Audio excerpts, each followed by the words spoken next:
Okay. Hello, Mr. Desir. How are you? Hi Nicola, thank you, I'm fine. Okay. Can you first tell us something more about the company you worked for? Sure, so I work for Delaware. Delaware is an ICT company.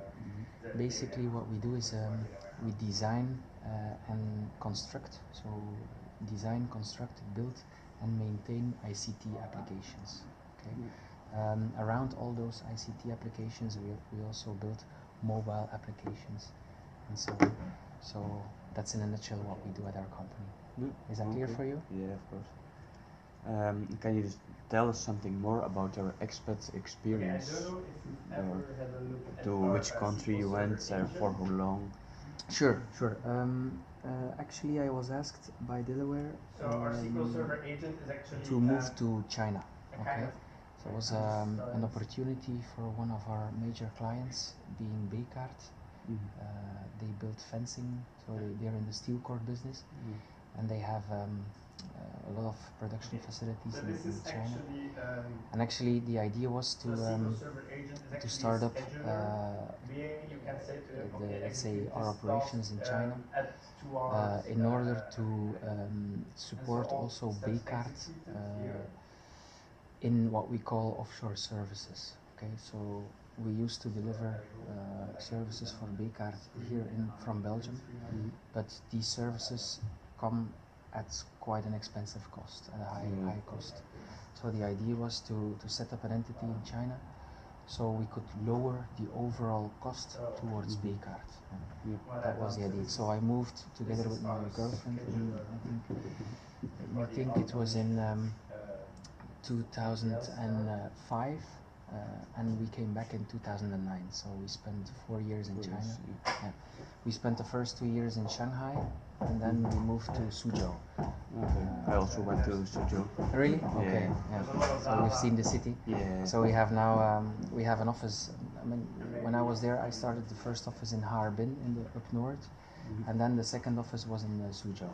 Okay. Now, I mean, we have more offices, but when I was there, we had 2 offices. So one up north in Harbin, close to the Russian border, and one in Suzhou. Okay.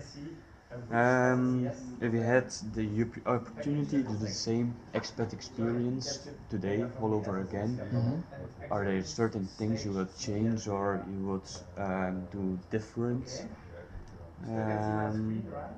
And are there other countries that in which you are interested?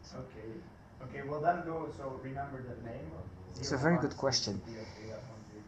Actually, I think what I would do different would be I would learn the language up front. So I learned a little bit of Chinese, but when I was there, so when I got there, I did not have the time up front to prepare myself, because it all came very quickly and fast, and so we had to take quickly the decision, would we move or not. But if I would have more time, I would plan it better. So, and especially I would take some language courses, because it will come back in later questions.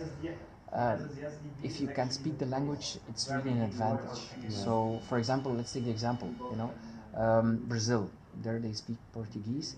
If I would ever move there, I think I would take some lessons, Portuguese lessons up front, because it really gives you an advantage both in your personal life, when you have to move around, go to the shop, visit whatever, in Brazil, but also in business life. It helps you, in the communication with the local people. Yeah. So that I would do differently. Okay. Absolutely. But I would immediately do it again. It was a fabulous experience, especially the openness when you get there. Also the open view you get on the world, the different view you get on Belgium, the different view on the world. Yeah, and I had the same previous week. In the past, you look at Belgium like it's one country. If you work there, it's nice, but if you compare it to China, it's much bigger, and Belgium's nothing compared to China. And here it takes so much time to take a decision, to build a bridge, for example, to get people aligned.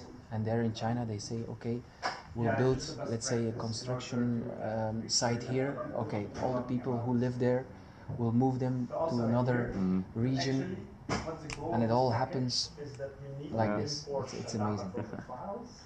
Okay.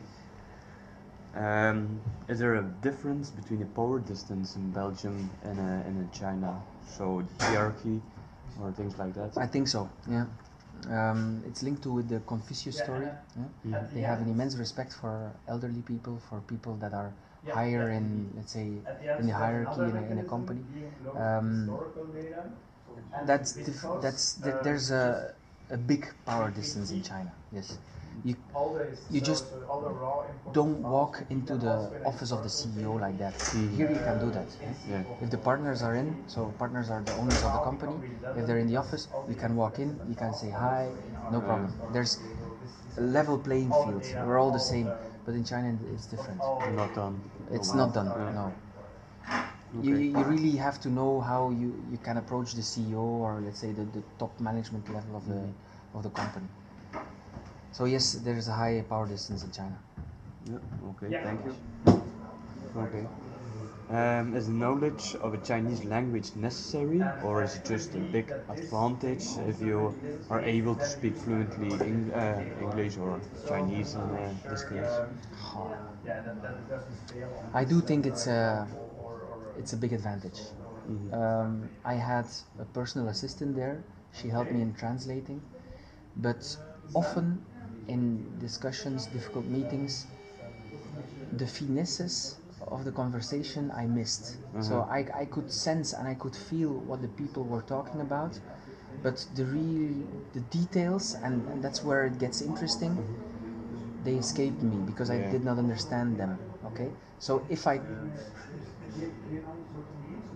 let's say if I was able to understand better the Chinese language, I think it would have been to an advantage to me, or of an advantage to me.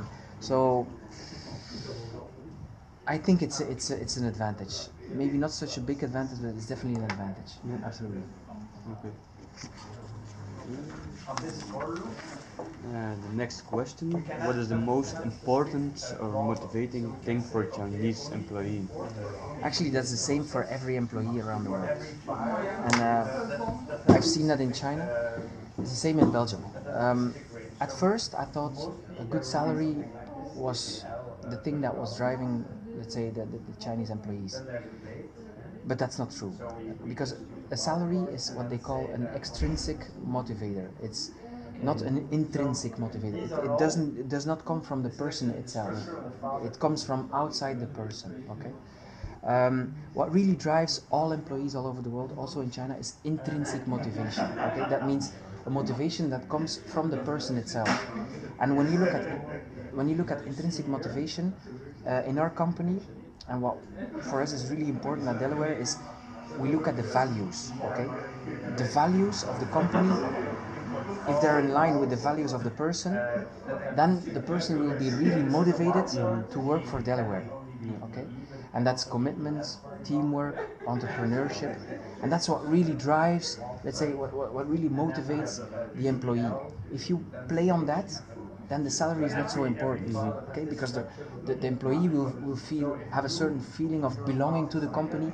He or she will feel rewarded by the management and so on. So if you salary, company cars, fringe benefits, those are really extrinsic motivators, and those things are good, but on the short term, not on the long term. On the long term, you should look at what drives the person. Keep motivating him. Yeah, what really drives me to come every day to work. Is that my good salary and company car? No. It's the value that I can bring to the company, okay? The value that I can bring to my customers, okay? And that's really important. Too much companies try to motivate people with salaries, but on the short term that's okay, but on the long term it's not a good motivation.